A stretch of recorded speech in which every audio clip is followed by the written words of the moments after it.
房车里，苏柔正被陆晨风吻得神魂颠倒，她的西服褪了一半，肩带滑落，而陆晨风仍西装革履，连领带都一丝不苟。这鲜明的对比让他耳根发烫，手指无意识地攥紧了他的衬衫。陆晨风低笑，气息灼热地喷在他耳边：“窗帘都拉严了，助理不在外面，你怕什么？”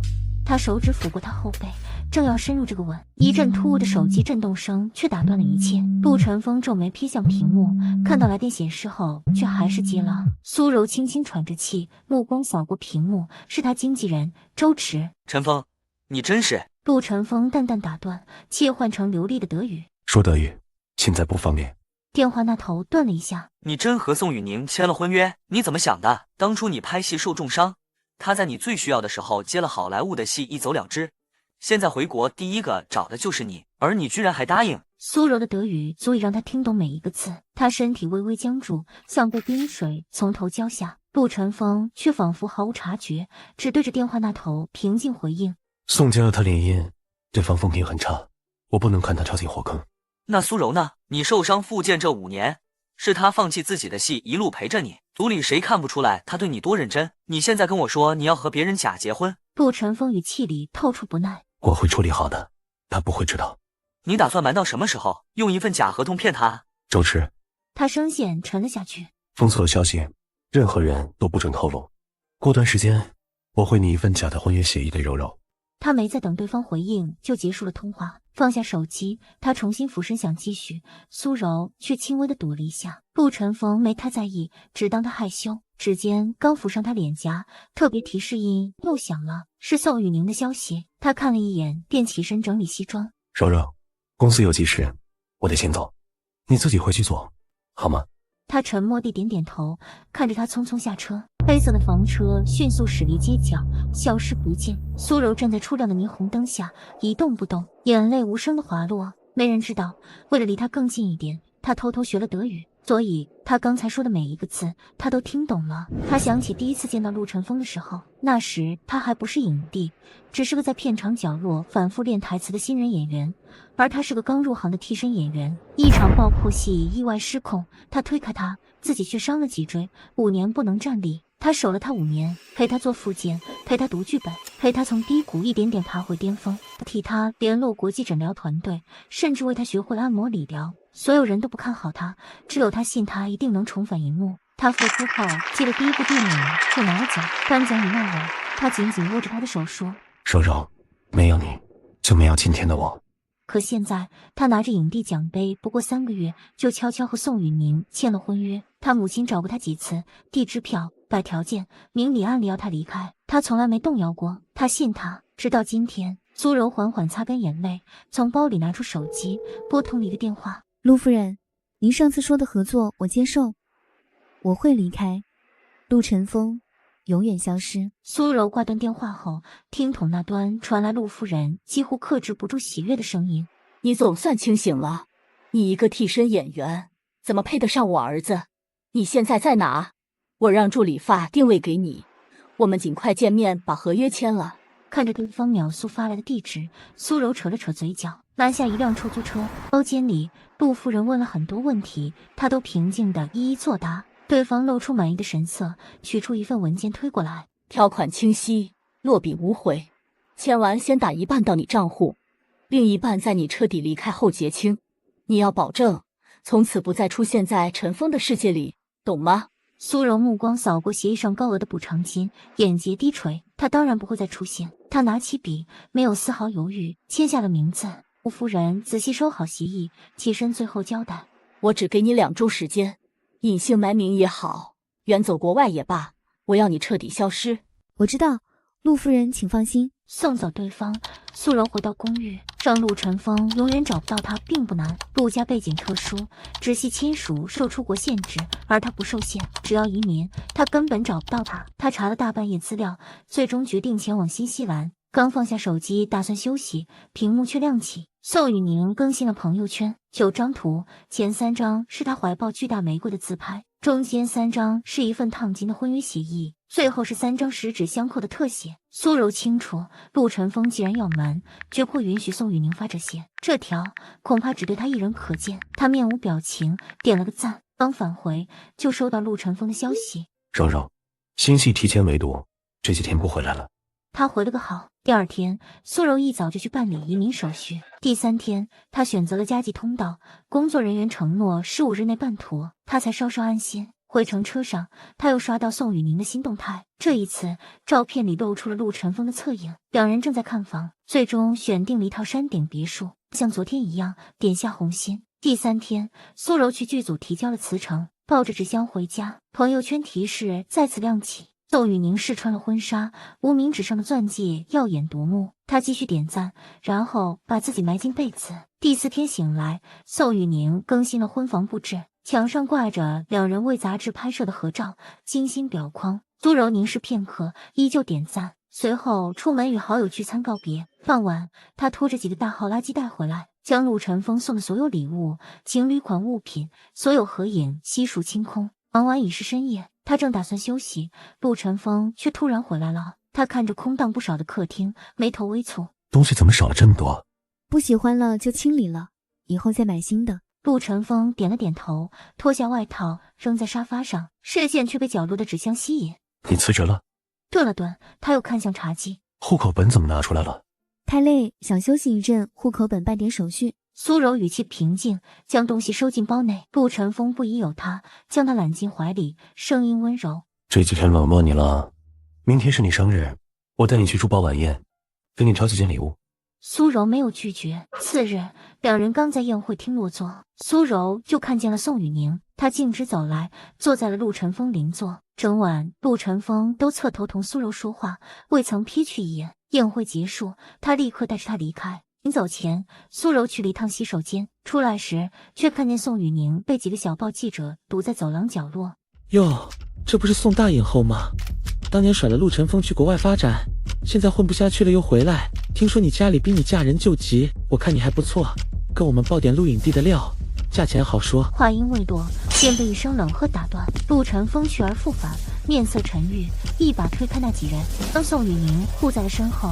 随后，他一把揪住为首那人的衣领，眼神冷得像冰，几下利落的动作便将那人摔在地上。周围顿时响起惊呼，几个狗仔吓得脸色发白，连声道歉。陆先生，对不起，是我们不长眼，我们再也不敢了。喂，再让我看到你们骚扰他，就不只是今天这么简单。他声音里的冷意让那几人连滚带爬的溜走了。走廊里早已围了不少人，举着手机偷偷在拍。陆晨风全然无视，扶起宋雨宁，低声询问：伤到没有？宋雨宁顺势靠近他怀里，眼泪无声落下。脚好像扭到了，好痛。陆晨风眉头紧锁，二话不说将他横抱起来。他抬手挡开人群，却无意中将正要上前的苏柔推得一个踉跄。他重心不稳，额角猛地撞上金属摆件，些顷刻间渗了出来。周围有人惊叫：流血了，快叫救护车！苏柔疼得眼前发白，指尖黏腻，血珠滴落在裙摆。他抬眼望去，只看见陆晨风头也不会离开的背影。以前他拍打戏擦破一点皮，他都会紧张的叫来整个医疗组，反复叮嘱不能留疤。他曾握着他的手说：柔柔，你将来要走红毯，太前卫，我不能让他受一点伤。而现在他血流不止，他却看不见。救护车把他送进医院，他独自处理伤口，打破伤风，拿药，直到凌晨才回到公寓。这一整夜伤口抽痛，无法入睡。陆晨风一夜未归。第二天清早，他勉强起身换药，手机屏幕亮起，是宋雨宁新发的视频。画面里，陆晨风正蹲在地上，仔细为他冰敷脚踝。苏柔怔看了好几遍，眼睛发涩，不知不觉又昏沉睡去。再醒来时天已漆黑，枕边手机不停震动，他接通，是陆晨风的声音，听不出情绪。留音馆107包厢，现在过来。他沉默片刻，还是起身收拾赶去。推开包厢门，第一眼就看见宋雨宁坐在沙发正中，眼睛红肿，像是刚哭过。陆晨风坐在他对面，目光沉沉地看向门口的他，表情难辨。房间里安静的压抑。苏柔深吸一口气，主动开口：找我有事？陆晨风身体前倾，双手交叠，是他熟悉的审慎姿态。通常只在处理重要事务或棘手纠纷时才会这样。柔柔，昨天捕宋雨宁的那几个记者，是你安排的吗？苏柔愣住，下意识看向宋雨宁，恰好捕捉到他眼中一闪而过的笑意。他忽然全都明白了。不是我不认识他们，也没必要做这种事。陆晨风的表情并未缓和，反而放缓了语气，像是在劝解。柔柔，宋雨宁当初选择出国发展，我和他之间就彻底结束了。这5年是你陪我走过来的，你该清楚，现在我身边是谁。他顿了顿，声音更沉。宋家如今不如从前，谁都能奚落他，但你不该是其中之一，别因为我的过去为难他。苏柔听着，心口像被什么狠狠攥紧。她想起他复健时摔倒在地一言不发的侧脸，想起他被无数个剧组拒绝后独自坐在黑暗里的夜晚，想起他被舆论唱衰、被嘲讽过气演员时依然挺直的脊背。他曾经陪伴他经历所有低谷，可如今他却在他伤口未愈时为另一个女人质问他。最后他想起那条仅他可见的朋友圈，那份烫金的婚约协议，声音有些发颤。是啊，5年了，我到今天才真的看清你身边应该是谁。陆晨风眸光一凝。你什么意思？苏柔摇摇头，笑得有些疲惫。我的意思是，我只是一个替身演员，哪有本事找来记者故意为难国际影后？可陆晨风仍沉默地看着他，目光里是未曾动摇的怀疑。苏柔终于感到一种深深的无力。直接说吧，你要我怎样？陆晨风揉了揉眉心，声音低沉。道歉，做错了就该说对不起。宋雨宁轻轻拉住陆晨风的袖口，柔声开口：道歉就不用了，如果真觉得过意不去，就把那瓶酒喝完吧。抬手指向桌上那瓶未开封的威士忌，眼神温柔却不容拒绝。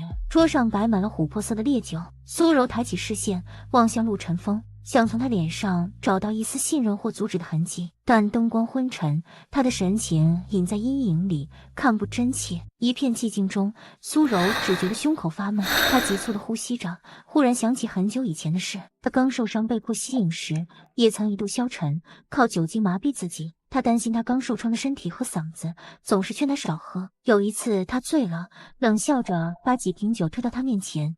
现在连个替身演员都能来指点我了，行啊，你把这些喝了，我就听你的。不是想指点他，只是放心不下。于是明明知道自己酒精耐受极差，他却还是一声不吭接过来，仰头就喝。结果当晚就被送进急诊洗胃。醒来时，他守在病床前，脸色难看至极。醉的是我，你不知道自己什么体质吗？不要命了。那时他只回了一句：你的戏还没拍完，嗓子不能坏，身体也不能垮，就算再也站不起来，我也会一直陪着你把复健做完。所以别这样了，行吗？从那天起，他真的再没碰过酒。想到这里，苏柔忽然笑了，眼底却泛起潮湿。他没再多说，伸手拿过桌边的芥末酱，挤进酒杯，声音异常平静：光喝酒怎么够表诚意？我再加点料，够了吗？说完，他端起杯子就往喉咙里灌，一杯接一杯，辛辣混合的灼烧感一路从喉咙烧到胃里，却始终暖不到心口。直到第7杯，陆晨风终于忍无可忍地按住他的手。够了。苏柔看着剩下满桌的酒杯，轻笑：这就够了。那我算道完歉了吗？你的宋小姐满意了吗？陆晨风猛地起身攥住他手腕，向来冷静的脸上罕见的有了怒意。你明知道我不是这个意思。柔柔，我说了，我和宋永宁早就结束了，但你现在是上升期，多少人盯着你，抓你把柄。我只是不想你被卷进是非，被舆论攻击。他说的条理清晰，仿佛全然在为他考量。可苏柔却听笑了。难道和他这样一个替身演员传绯闻，就比和国际影后牵扯不清更体面吗？说到底，不过是新片了而已。苏柔懒得争辩，甩开他的手，转身就走。刚到门口，眼前骤然一黑，整个人软软倒了下去。柔柔，陆晨风心头一紧，立刻上前将他打横，抱起就要走。宋雨宁急忙拉住他衣角，声音哽咽：陈峰，我头好晕。他脚步只顿了一瞬，便头也不回的离开，只丢下一句：我送他去医院，你打电话叫我助理来。在醒来时，苏柔躺在病房里，守了一夜的陆晨风见他睁开眼，明显松了口气。两人沉默的对视许久，递来温水，仔细掖好被角，又叫来医生复查，一一记下注意事项。经纪人催他回剧组，他都推掉了。看着经纪人在门口为难的神色，苏柔轻声开口：你去忙吧，我自己可以，这些本来也不该麻烦你。陆晨风正在削苹果的手顿了顿，声音有些低：我应该做的。柔柔，你忘了当年复健的时候，你也是这样照顾我的。苏柔眼神恍惚，是啊，当年他被业内唱衰，被资本放弃，几乎失去所有机会，是他辞掉特约戏份，陪着他做复健，对台词、变发声，带他一步步重新站在镜头前。他像偷偷守护的一颗蒙尘的星星，陪他度过黑夜，也亲手拭去灰尘，看他再度发光。那5年是他生命中唯一真切抓住光亮的岁月。只可惜，星星终究要回到高悬的夜空，不会为任何人停留。护士陪苏柔去做额外检查。半小时后，他刚被扶回病房门口，听到陆晨风冰冷的声音。他正拿着他的手机通话。我说过，我和苏柔的事不需要别人插手，我不在乎他背景，你们不必费心，我不会放手，他也不会离开。听到开门声，他抬头看向他，而电话那头，陆夫人提高音量的质问清晰地传了出来：不会离开？那你知不知道，他早就答应我收下补偿，出国走了。话音未落，苏柔已上前一步拿回手机，径直挂断。陆晨风看着他略显苍白的脸和急促的动作，有些错愕。怎么了？苏柔避开他的目光，心知他刚才并没听清电话那端的关键一句。他定了定神，语气尽量平淡：没什么，只是不想再听你为我和母亲争执。最近因为他执意公开关系，陆家没少施压，两人确实为此吵过几次。听他这么说，陆晨风神色稍缓，没再追问，转而问他检查情况。医生说没事，可以出院了。回去后的几天，陆晨风推掉了一些工作，待在家里陪他。但苏柔不像往常一样看剧本或拉片，常常只是安静地坐在窗边走神。他试着逗她开心，他却总是轻轻推开她。有点累，我想自己待会儿。陆晨风以为他仍在为之前宋雨宁的事不快，便悄悄让经纪人筹备了一个生日晚宴，想给他一个惊喜。生日当晚，陆晨风的面子让宴会来了不少名流和媒体。他在场时，众人对苏柔还算客气，可他一旦走开，窃窃私语便从四面八方涌来。要不是陆影帝，谁会来给一个替身庆生？真掉份儿。也不知道陆先生看上他什么了，要背景没背景，要代表作没代表作，估计就是受伤时照顾的感情，同情不是爱，迟早散。作为主角的苏柔独自站在角落，无人真正交谈，这些毫不掩饰的议论让他感到窒息。若不是怕陆晨风生疑，他根本不会出现。煎熬之际，晚上7点，宴会厅入口处忽然一阵骚动，所有宾客齐齐望向大门，脸上瞬间堆起热切笑容。业内消息灵通，谁不知道陆晨风不久前刚为宋雨宁怒斥记者？见他出现，众人争先恐后上前示好。陆先生，您刚离场是去接宋小姐了，多年情谊不变啊。这才是真正的郎才女貌，国际影后和实力影帝，太登对了。一片喧哗中，苏柔看着陆晨风和宋雨宁并肩入场，有些恍惚。宋雨宁身着高定礼服，颈间钻石熠熠生辉，仪态优雅，光芒四射。站在气场强大的陆晨风身边，他丝毫没有逊色，反而像另一种意义上的势均力敌。苏柔忽然想起，陆晨风复出拿到第一个奖后，曾画过一张素描，画上的女子没有五官，却身姿翩然，气质出众。他当时只说随便画画，他也没多想。此刻见到宋雨宁，他忽然明白了画中人是谁，原来不是旧情复燃，是从未放下。他垂下眼，想悄悄转身，却被宋雨宁叫住了。苏小姐，生日快乐！我不请自来，你不介意吧？我还特意准备了礼物。他微微一笑，示意助理递上一个包装精美的文件夹。这是我下部电影《霓虹深渊》的剧本，里面有个角色挺适合你的，只有3场戏，最后被抛弃的替身演员，怎么样？有兴趣吗？苏柔看着剧本，脸色微微发白，指尖无声的蜷缩。谢谢好意，但不用了，我不演替身了。宋雨宁的脸色瞬间沉了下来。陈峰，苏小姐是不是还在生我的气？那我先走吧，不打扰你们了。他作势要走，陆晨风拉住他，转而看向苏柔，眉头微蹙。玉明特意为你挑的礼物，收下吧。你不是一直想转型做正式演员吗？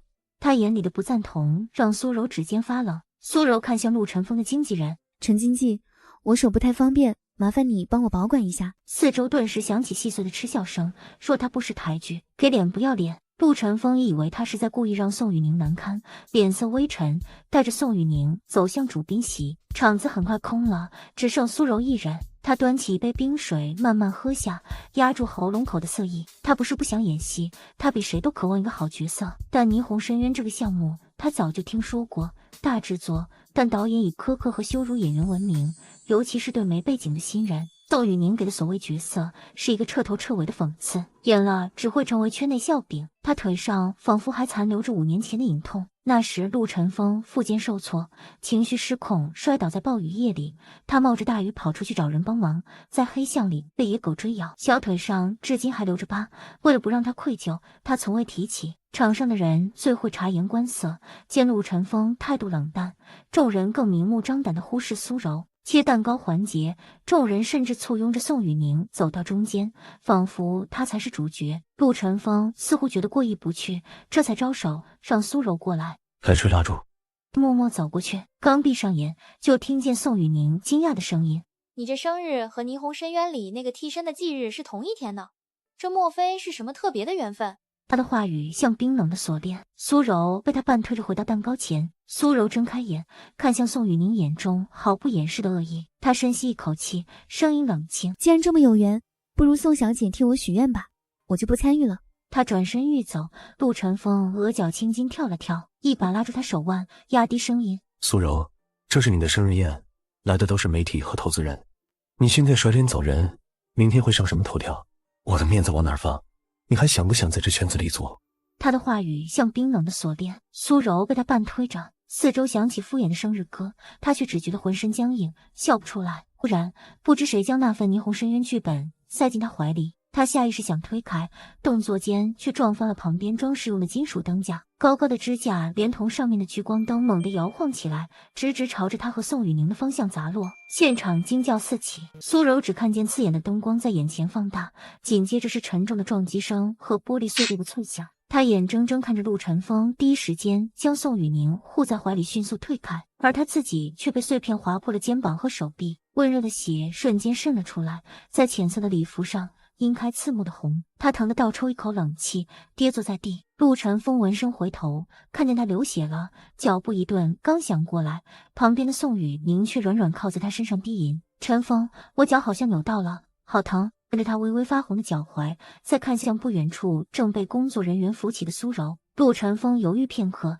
对助理吩咐道：“你先送苏柔去医院包扎。”说完，他便打横抱起宋雨宁，快步离开了现场。宾客和媒体也争先恐后的散去，经过他身边时，议论声毫不避讳：“正主就是正主，替身就是替身，惹出事端还得让宋影后来收场。”有点晦气啊，这圈子还真不是谁都能蹭进来的。每一句都清晰落入苏柔耳中。他看着自己满身的狼狈，臂上的伤口还在隐隐作痛。精心准备的生日宴只剩一片狼藉，写着他名字的冰雕正在融化，滴滴答答，像无声的眼泪。他独自站在空旷的宴会厅中央，终于再也忍不住，泪水无声的滑落。他的25岁生日以一场闹剧惨淡收场。凌晨，苏柔才拖着疲惫不堪的身体回到公寓，手机屏幕在黑暗中亮起，是宋雨宁发来的消息：“看你每天给我点赞，想必已经知道我和陈峰签了婚约协议了吧？他说等这部戏拍完，就在私人海岛办仪式，场景设计图我看了，非常梦幻，都是我们当年一起说过的构想。没想到他一直记得，另外也要谢谢你，要不是你这5年照顾他复健，他也不会这么快重回巅峰，真是辛苦你，替我照顾了我未来丈夫这么久。”看着这些赤裸裸的炫耀，苏柔连苦笑的力气都没有了，关上手机，沉沉睡去。这一夜，陆晨风没有回来，只发来一条消息：“柔柔，雨宁这边临时有点状况，你伤口还疼吗？需要我现在回来吗？”苏柔静静看着那几行字，许久才回复：“不必。”陆晨风，从今往后，你都不必再为我做任何事了。等臂上的伤好些了，苏柔独自去了城郊那间老旧的公寓。她事业低谷，复健那5年，他们一起住的地方。她从杂物间找出一把旧钥匙，打开一个封存的储物箱，最底下放着一个防水文件袋，里面是陆晨风获得最佳新人奖那年他们写下的未来愿望。她拆开自己折成纸飞机的那张，上面是略显稚嫩的字迹。希望陈峰能重回巅峰，希望他永远健康快乐，希望我能一直陪着他拍戏。他所有的愿望都和他有关，有些实现了，有些永远也不可能了。接着展开另一张，陆晨风的字锋利而清晰，希望重返片场，希望雨宁能拿到他想要的角色。每一个字都与宋雨宁有关，与他无关。原来他从未责怪宋雨宁，在他最低谷时离开，甚至始终期盼着他能如愿。而他苏柔不过是他困顿时期一段不得已的依靠。苏柔扯了扯嘴角，将自己那张纸撕碎，冲进下水道。随后他取下一直戴在颈间的项链，这是他复出后接第一个广告代言赚的钱买的。他当时嫌贵，他却在他耳边低声说：柔柔，别人说娱乐圈浮华冰冷，但只要有你陪着，我就觉得踏实。这不算什么，以后我的所有荣誉都有你一半。现在他将项链和所有过往一同锁回箱底，彻底封存。刚起身走到门口，却迎面撞见陆晨风和宋雨宁。见到他在这里，陆晨风明显一愣：柔柔，你怎么会来这儿？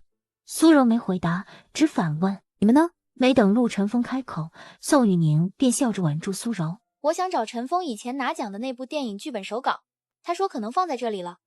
苏小姐对这儿熟，帮我们找找吧。说着便不由分说拉着他往里走。推开门，熟悉的气息扑面而来，房间布置丝毫未变，仿佛时间在此停滞。或许是就地勾起了回忆，陆晨风语气柔和了些，指向书架：柔柔，你还记得我们当初？不记得了。苏柔低声打断。陆晨风顿了顿，又指着墙上挂着一幅合影，那是他复出后第一个影迷见面会，他站在角落，被他伸手拉进镜头。这张照片原来不是收在抽屉里吗？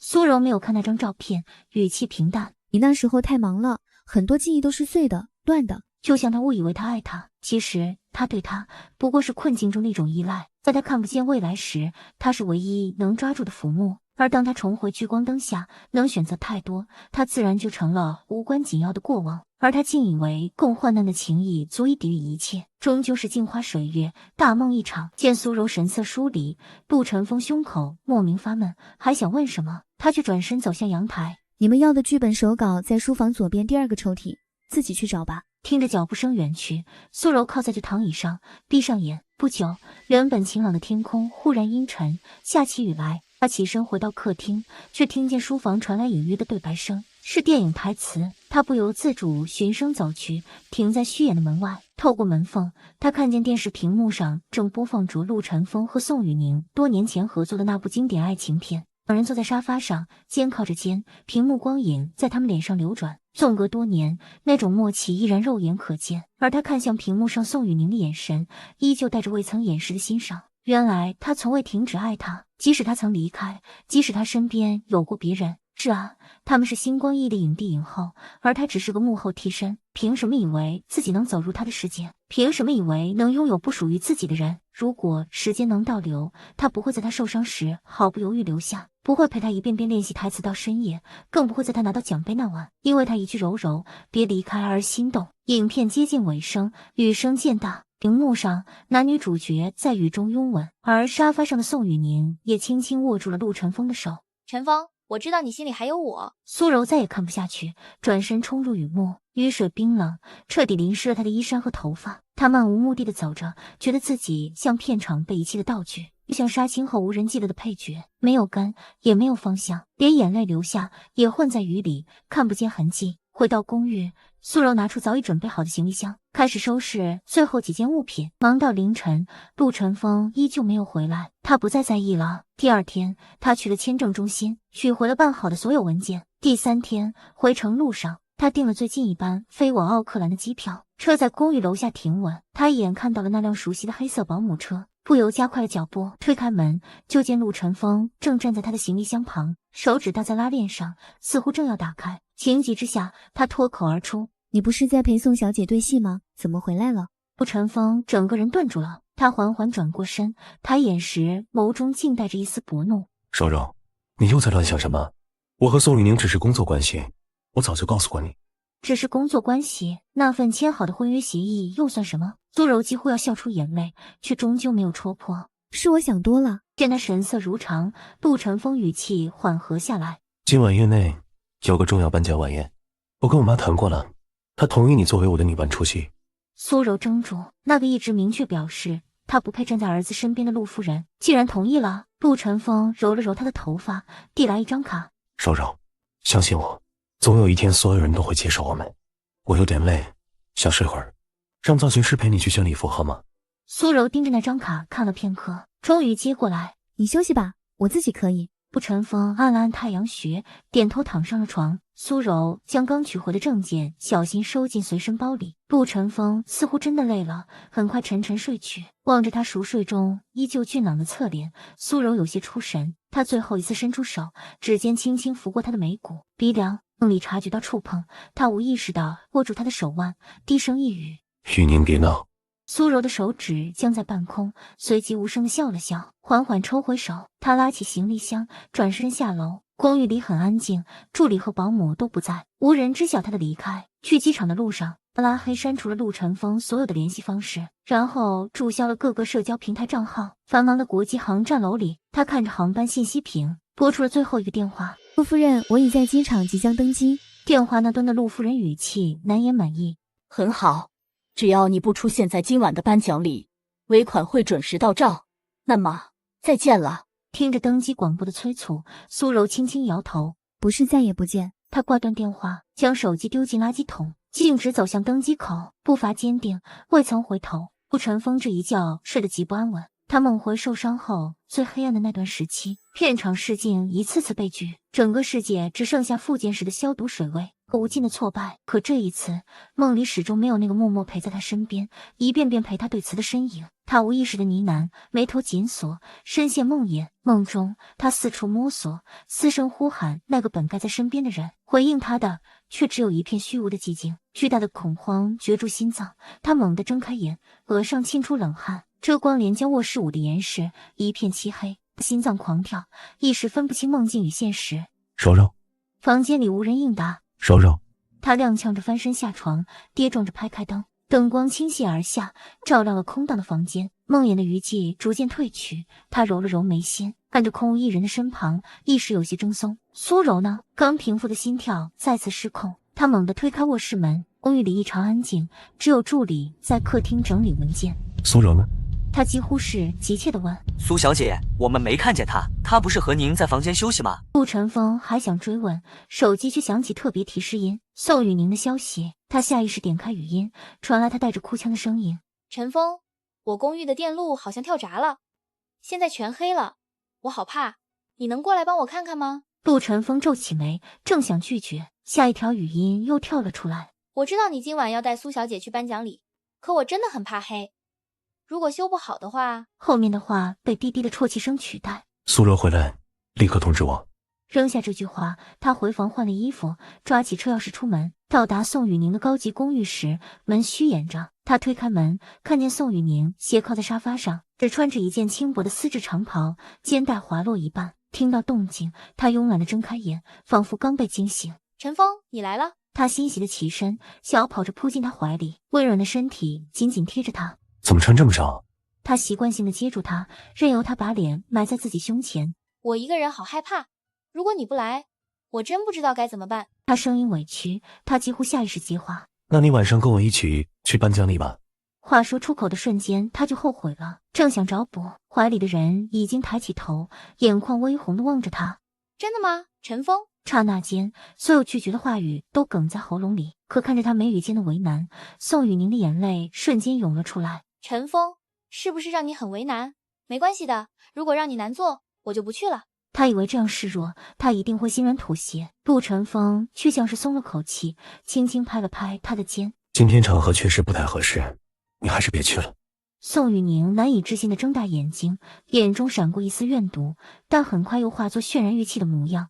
原本僵止的泪水再次滚落。陈峰，陆晨风却明显心不在焉，没有留意他的表演，只是轻轻将他推开，抬头看了眼灯。是这盏灯坏了。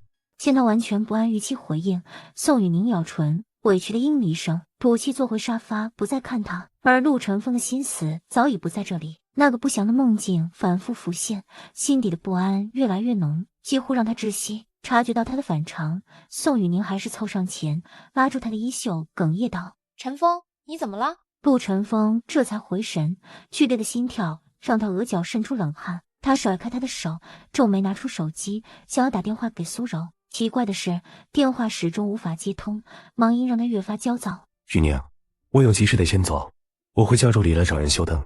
匆匆扔下这句话，他不顾宋雨宁的反应，开门大步离去。看着重重关上的门，宋雨宁眼中的怨毒几乎凝成实质。钟祥也知道，他这么着急是为了去找苏柔那个替身。他抓起手机，飞快打字：“苏柔，你要不要脸？就这么想当见不得光的情人吗？你怎么不去死？”按下发送键的瞬间，屏幕上弹出一个刺眼的红色感叹号。苏柔竟然把他拉黑了！一瞬间，不祥的预感席卷全身。他下意识地迅速删除了自己发出去的所有挑衅信息。另一边，匆匆赶回公寓的陆晨风推开房门，依然没有看到那个熟悉的身影。柔柔呢？还没回来吗？他的声音不自觉地颤抖。从中午之后就没见过苏小姐了。对了，陆先生，我们整理时发现，苏小姐的东西好像都不见了。这句话如同冰水浇头，让他浑身一颤。什么意思？他几乎不敢置信。助理困惑地抬头。不是您让苏小姐把东西搬走的吗？我看她的衣服、剧本和奖杯都不在了，还以为您要给她换新的。他心头猛地一沉，目光下意识在客厅里搜寻，期待着苏柔下一秒就会从某个角落走出来。柔柔。陆晨风一遍遍喊着他的名字，心中的恐慌如野草般疯长。一个可怕的念头逐渐浮现，他真的离开了。他不愿相信。别开这种玩笑，一点也不好笑。早上是我不对，但我和雨宁真的只是工作关系，你相信我好不好？他不停地说着，脚步慌乱地四处寻找，试图在某个房间里找到躲起来的苏柔。直到这时，他才猛然发现公寓里少了许多东西，他们的合影，他最喜欢的剧本收藏，他作为礼物送给他的第一座演技奖杯复制品，全都不见了。怎么会？这些东西怎么会都不见了？陆晨风几乎崩溃，午睡时的噩梦再次浮现。他不死心地继续拨打苏柔的电话，但听筒里只有无情的忙音。他颤抖着手发消息，却只看到刺眼的红色感叹号。他拉黑了他。他瞳孔骤缩，浑身颤抖，巨大的恐惧将他彻底吞噬。他麻木地翻找着与苏柔有关的社交媒体账号，却发现全部消失了。他注销了每一个账号，大脑一片空白。他绞尽脑汁也想不出他还能去哪。苏柔的父亲早逝，母亲也在2年前病逝，他只能将希望寄托在他的朋友身上。喂，我是陆晨风，请问柔柔在你那儿吗？啊？你在开玩笑吧？柔柔怎么可能在我这里？他自己的朋友都问遍了，没有人知道苏柔的下落。极致的绝望一次次袭来，他仿佛陷入了那个没有苏柔的噩梦之中。对苏柔的感情此刻如潮水般涌上心头。他的突然离开，宛如从他心口生生剜下一块肉，那种撕心裂肺的痛楚几乎将他彻底击垮。柔柔，别忘了，好吗？我想见你。陆晨风嘶哑地喊着，双眼通红，像一头失去伴侣的困兽。可是为什么呢？他扪心自问。这段时间与苏柔相处的每一个细节在脑海中回放，他想起自己对宋雨宁的偏袒，对苏柔的忽视，以及那天他听到他与经纪人用德语通话时僵硬的背影。柔柔，他懂德语吗？他声音沙哑地问。助理看着他癫狂的神色，小心翼翼回答：苏小姐这些年一直在学德语，还请过私教，您不知道吗？嗡的一声，他脑中最后一根弦彻底崩断。飞机降落在奥克兰时，正值破晓前夕。海关官员仔细翻看着他的材料，例行公事地问了几个问题。苏柔女士，请问您此次前来新西兰的目的是什么？预计停留多久？你好，我获得了惠灵顿一家影视后期公司的职位，工作签证已经办理妥当，目前计划至少在此工作2年。他流利的英语和从容的对答，让官员很快盖章放行。苏柔礼貌道谢，取了行李，走出机场。他用新买的手机查好酒店地址，叫了一辆出租车。司机是一位热情的新西兰本地华人大姐，见到同胞面孔，立刻亲切地和他攀谈起来。异国他乡听到熟悉的乡音，苏柔感到一丝暖意。一路上，司机大姐给他讲了许多在当地生活的注意事项，他都认真记下。抵达酒店时，两人甚至互留了联系方式。大姐帮他把行李送进电梯后便离开了。苏柔刷开房门，看到整洁安静的房间，一直紧绷的神经终于松懈下来。她下楼简单吃了晚餐，回来洗漱后倒在柔软的大床上，很快沉入睡眠，一夜无梦。第二天下午，她在阳光中醒来，看着完全陌生的环境，恍惚了几分钟才意识到他已经彻底离开了过去的生活，来到了南半球的新国度。惠灵顿正值夏季，阳光充沛，他换上轻便的休闲服，出门吃了点东西，便打车前往公司附近去看他提前租好的公寓。房东准时赶到，将钥匙交给他。苏柔在新家里转了一圈，记下需要添置的物品，随后预约了保洁进行全面打扫。傍晚，他带着行李正式入住，开始布置新家。接下来的几天，他采购了大量生活用品，空荡的公寓渐渐变得温馨充实。他一边整理，一边通过消息和几位尚未谋面的室友联系。他们是一个小型合租公寓，另外2位是当地电影学院的学生。很快，他适应了本地的生活节奏，因为擅长烹饪，加上性格随和，他很快通过室友融入了当地留学生和年轻影视工作者的圈子。新朋友们带他探索附近的特色咖啡馆、独立影院和海边步道。他白天在公司进行影视剪辑工作，闲暇时便和新朋友们一起聚会、看展、探索城市，日子过得平静而充实。这天清晨，门外传来行李箱滚轮的声音。苏柔揉着眼睛走出卧室，看到一个20出头的女孩站在门口，有些腼腆的微笑。你好，是苏柔姐吗？我是林薇，你的新室友，学电影制作的。苏柔这才想起室友前几天提过另一位室友今天抵达，她连忙上前帮忙拿行李，并热情地介绍公寓布局和周边设施。一个上午的相处，2人迅速熟悉起来。下午，他们便相约一起去超市采购。因为还是学生，几天后就要开学，苏柔特意下厨做了一桌菜，邀请了另外几位近期结识的朋友来家里暖房聚会。几周的相处，让这个小圈子的关系越发亲近融洽。新环境里，苏柔逐渐找到了属于自己的节奏和安宁。除了苏柔，其他人都喝了几杯，脸上泛着红晕，显然都有些微醺。不知是谁起的头，话题突然转向了吐槽前男友和奇葩约会对象。有人笑得前仰后合，也有人眼眶湿润。有些故事实在离谱。林微笑得直拍桌子，顺手戳了戳身边唯一清醒的苏柔。苏柔姐，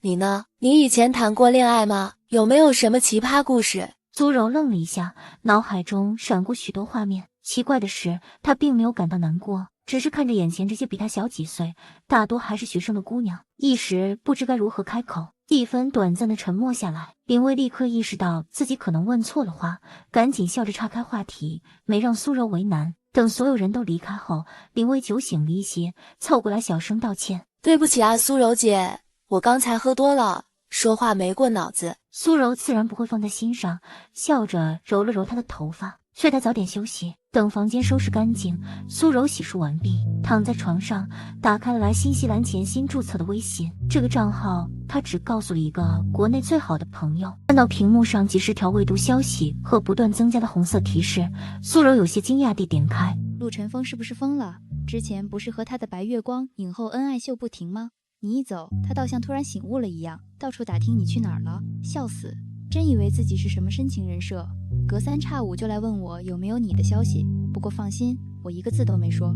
哦，对，上个月他在一个品牌晚宴上和他妈大吵一架，我离得近，听到一些，好像是在怪陆夫人逼你走。这男的有毛病吧？问题难道不是他自己3心2意还骗你吗？最近听说他状态很差，拍戏时好像还因为混着喝酒吃药进了医院，医生警告他再这样下去迟早出事。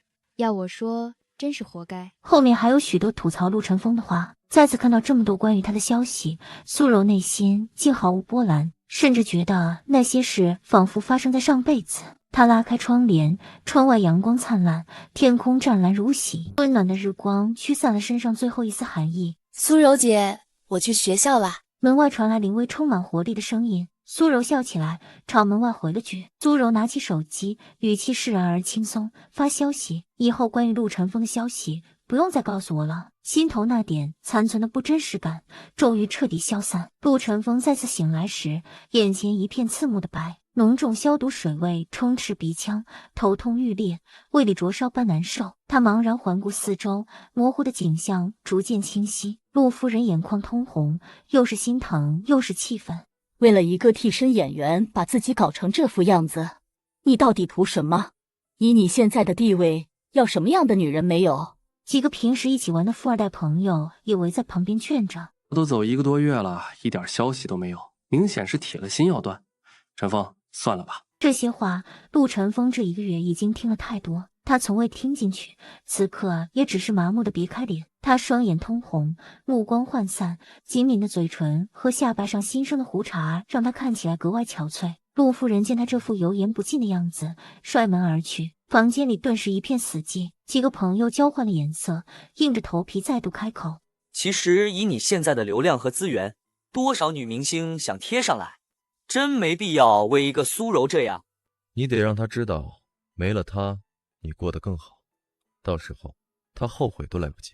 是啊，不然我们给你找个像她的，刚入行的小姑娘，听话又好哄，包装一下差不多。砰！水杯在他们脚边炸开，玻璃碎片和水渍溅了一地，所有人瞬间噤声，大气不敢出。以前看苏柔死心塌地陪着低谷期的陆晨风，他们是不屑的。一个过气演员有什么可巴结的？但随着时间推移，这不屑变成了嫉妒。他们身边女伴换不停，却从没遇到像苏柔那样真心的人。他们曾明里暗里给陆晨风介绍女人，可哪怕他重回巅峰，成为顶流影帝，也从未对旁人动心。眼里只有苏柔。直到宋雨宁回来，他们一边假装劝他冷静，一边暗中撮合。果然，陆晨风动摇了。他们一度以为所谓的真心也不过如此，苏柔也该认清现实。可现在苏柔真的走了，陆晨风却像疯了一样，他们连说几句风凉话都不行了。滚出去！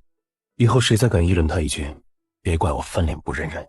几人脸色一变，悻悻离去。最后离开的男人心有不甘，关上病房门后，拿出手机发了条信息：找几个刚入行、长得像苏柔的新人，越像越好。他冷冷瞥了眼紧闭的房门，他倒要看看陆晨风这次还能装多久。在私人诊所休养几天后，陆晨风决定提前出院。发现苏柔离开的第二天，他就向宋雨宁提出解除那份仅为应付家族而签的婚约协议。如今1个月过去，他必须彻底了结这件事。当时宋雨宁虽然泪眼婆娑，但最终还是配合他办理了相关手续，只是含泪望着他说：“祝你幸福。”他原本对他利用自己炒作的行为十分不满，可见他这般懂事，终究没再苛责，甚至答应暂时不对外公开协议解除的消息。他驱车来到宋雨宁的高级公寓，刚走到门口，正准备敲门，却听见里面传来压抑的说话声：“苏柔那个替身倒是挺能躲，当时看到我发的那些消息，怎么不干脆退圈消失？玩什么人间蒸发？这都1个月了，为什么陈峰还在找他？他到底有什么好的？不过幸好我早就留了后手，我怀孕的消息已经放给几个相熟的狗仔了，通稿都准备好了，等孕期满3个月，照片一拍，陆晨风就算有100张嘴也说不清。到时候为了形象和骨架，他还敢不敢否认？你急什么？我心里爱的当然是你，虽然这孩子得算在他头上，但等我拿到陆家的资源和名分，以后还不是我们？门内的对话断断续续传出，像一把把淬毒的冰锥，狠狠扎进陆晨风心里。他呼吸骤然急促，眼底染上骇人的赤红。砰的一声，他重重推开门。宋雨宁吓得立刻挂断电话，脸上闪过一丝慌乱。陈峰，你身体还没好利索，怎么出院了？你在和谁打电话？宋雨宁瞳孔一缩，下意识将散落的头发别到耳后。一个闺蜜而已，问我有没有看上的新款包包，只是想到要和你分开，我就难受，随便敷衍了他几句。男人冷笑一声，一步步逼近。你骂谁是替身？谁又在你那里急什么？宋雨宁脸色瞬间惨白，他一把抓住陆晨风的衣袖。不是的，陈峰，你听错了，是我朋友抱怨我总陪你，没空陪他，他吃醋了而已，我怎么会骂人？陆晨风猛地甩开他的手，眸中凝聚起风暴。你背后到底做了什么？别逼我亲自去查，你一定是说了什么，做了什么，才把柔柔逼走的。他又像过去那样，眼泪大颗滚落，吸着鼻子。我没有，我也是你告诉我才知道他走了的，我什么都没做过啊，陈峰。但这一次，眼泪换不来任何心软。他猛地攥住他的手腕，力道大的几乎要捏碎他的骨头，面色阴沉可怖。宋雨宁，我的耐心是有限的，你最好现在就说实话，把你知道的原原本本告诉我，否则你知道我在这个圈子里的手段。宋雨宁的眼泪瞬间止住，双手无力地垂下，难以置信地看着眼前判若两人的陆晨风。他不明白为什么过去只要他一哭就会妥协的男人，此刻眼中只剩下冰冷的漠然，仿佛就算他哭到昏厥，他也不会动容分毫。他绝不敢说出自己多次挑衅苏柔，甚至买通稿暗中抹黑的事，只能紧紧闭嘴，绝望的祈求：陈峰，你相信我，苏小姐人那么好，你又帮了我这么多，我感激都来不及，怎么会害她？虽然她好像一直不太喜欢我，这次闹脾气也久了点，但陈峰，你不能因为她的离开就把气撒在我身上啊！他说着，又挤出几滴眼泪，指望着他能像过去一样心软。反正他未必听劝，大不了退给朋友，说自己只是在劝架，只要他不计较，他再顺势抛出怀孕的筹码，以后借着舆论和往日情分，总有办法让他回到自己身边。然而眼前的男人只是冷冷嗤笑，嘴角勾起极尽嘲讽的弧度。